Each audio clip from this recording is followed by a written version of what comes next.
Ito yung pakpak niya. Halatang binagwisan. Ano siya, nakauwi, ganyan ang pakpak.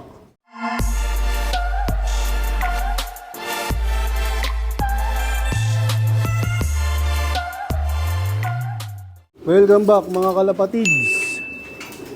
Kargahan na naman nga mamaya, Friday, para sa second lap. Kakatapos lang namin pakainin yung aming mga kakarga mamaya sa ARPCI, BBC at PHA. So, ito yung mga ibon namin, mga kalapatids. Yung iba dyan, hiniwalay namin yung mga naka-single band. Kasi nga, yung mga nandito sa perch ay inaagawan nila ng pwesto. Tapos, nakikipag-away pa sila. Anong nangyayari? Nai-stress yung aming mga young bird na panglaban. Kaya meron kaming dalawang hiniwalay. Nilagay muna namin doon sa ibunan. So yan, mamaya ibabasket namin yan. Maaga akong aalis, bali mauunang ibasket yung PHA. Sa gabi pa, mga alas 8 siguro. Si JJBK naman yung magbabasket ng ARPCI at BBCM. Dito rin, pinakain ko na mga kalapatids yung aming mga stock na barako. Tapos dito rin sa aming mga pinagpares-pares dito sa colony. Yan, may kanya-kanya ng pagkain yung kanilang mga feeder o yung kanilang cup. Tapos lahat sila ay may itlog na. Ito, nahuling ang umitlog to, itong nasa taas. Tsaka yung nandito. Naunahan pa nito yung pinalitan ko ng kapares. So, meron yan talagang ganun na breeder. Mabilis mangitlog, meron ding mabagal. So, depende sa kondisyon nila siguro mga kalapatids. Bale nandun yung aming ibang mga breeder. Nandun sila sa aviary. Pagka maaraw nga dyan, makakapagpaaraw na sila. Kapag oras ng ligo, makakaligo sila. Bale dito sa aming mga breeder dito sa loob ng ibunan, mga kalapatids, medyo malaki na nga yung anak ng SBR Banloon. Ayun na. Sisingsingan na rin yan. Tapos ito si Itim at si Golden, kasalukuyan na naglilimlim. Tapos yung aming mga painakay, mga imbrek at anak ni Bulak at ni Whirlwind. Tapos si Bulak at si Whirlwind, ganun din, kasalukuyan na rin naglilimlim. Tapos ito yung mga hiniwalay namin, ito yung nabalda yung pakpak. Yan, okay na siya. Tapos ito yung dalawang nangaagaw ng perch dun sa young bird. Nagpares. So, pagkatapos ng karera siguro, doon ko na lang sila ibabalik kasi ilalaban ko to sa summer race. Tapos meron nga nagbalik, mga kalapatids. Ito yung red bar na naka-ARPCI. Tapos naka-double band ng MacArthur. Kahapon nga mga kalapatids, nung nag-training kami, biglang dumating to, akala namin breakaway sa ibon namin, yung pala, wow, mali. Nawala pala to nung training sa Timonan. Ngayon lang nakauwi. Akala namin may matulin kaming ibon. Kasi iniwan niya ng halos parang 10 minuto. Bago dumating yung mga ibon namin nung tinos namin kahapon, mga kalapatids. Nahuli nga to, tingin ko mga kalapatids, kasi maiksi yung pakpak niya. Binagwisan. Ayan, papakita ni JJBK ang sakulam. Breakaway to breakaway. Ayan, nagulat nga kami nung dumating yan. Nakala namin breakaway sa ibon namin. Ito yung pakpak niya.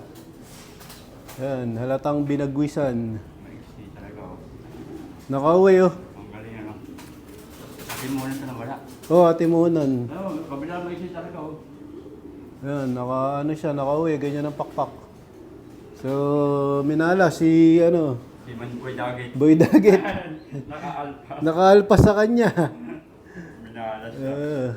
Ayan, pang MacArthur na lang yan pag i-recover namin. Tapos, gagamutin namin. Tingnan mo nga, check mo, baka maraming kuto yan. Ano mo na. Wala, yun. Kung kumakarera nakahuli eh. Nakakawala kay Boy Daggett para sure ball. Bibigyan natin ng pangkuto na victory, pang spray. Kasi galing sa ibang loop yan.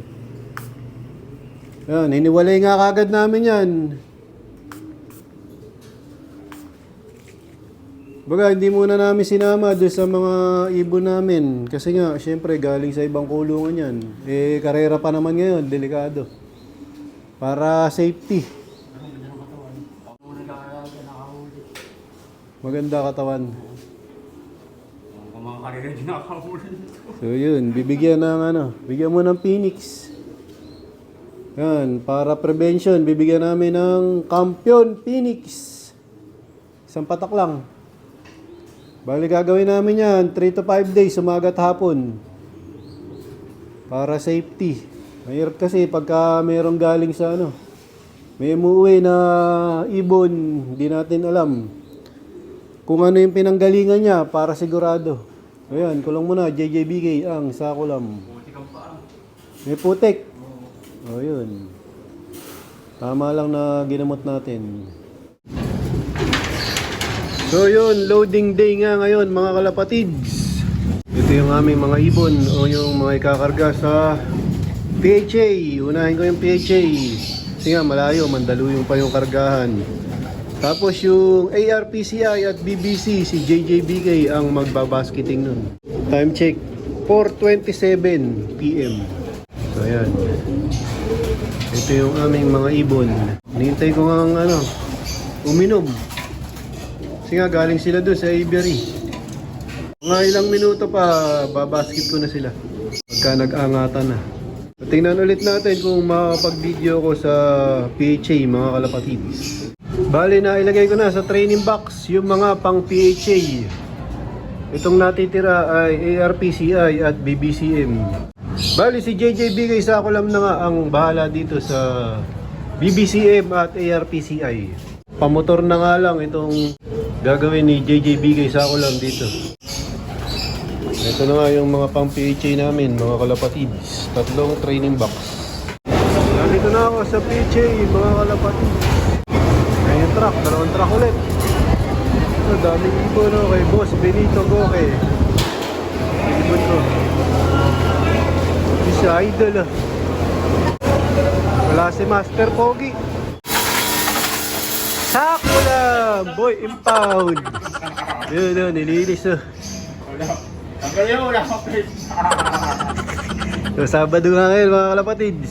Nililinis ni JJBK yung dungawan para malinis bukas. Tapos si Whirlwind at si Bulak mga kalapatids ay meron na ang pisa. Ayun ayun na yung shell ng isang itlog nila. Ayan, si Whirlwind. So, pipisahin pa niya yung isang itlog. Hindi ko muna istorbohin kasi nga meron pa siya isang itlog na pipisahin. Ayan, sana healthy ang mga magiging inakay nila. Patayin mo nga muna. Tapos ito nga yung mga naiwan. Mga naka-single ban, mga hindi namin nilaban. Sa summer namin to ilalaban. Ginawa namin dito, mga pinang-motivate namin. Ginawa namin pamares dun nga sa mga young bird namin na mga panglaban. O yung iba kaya natanggal dito mga kalapatids kasi sila yung nagparisa, single ban sa single ban. Dapat ang pinarisa nila ay yung mga nakapanglaban. Kaya naibig sila dito sa young bird. Doon muna sila sa quarantine. So dito ko natatapusin ang video ko para sa araw na to. Please like, share, comment, subscribe. Keep safe. God bless. Ingat mga kalapatids.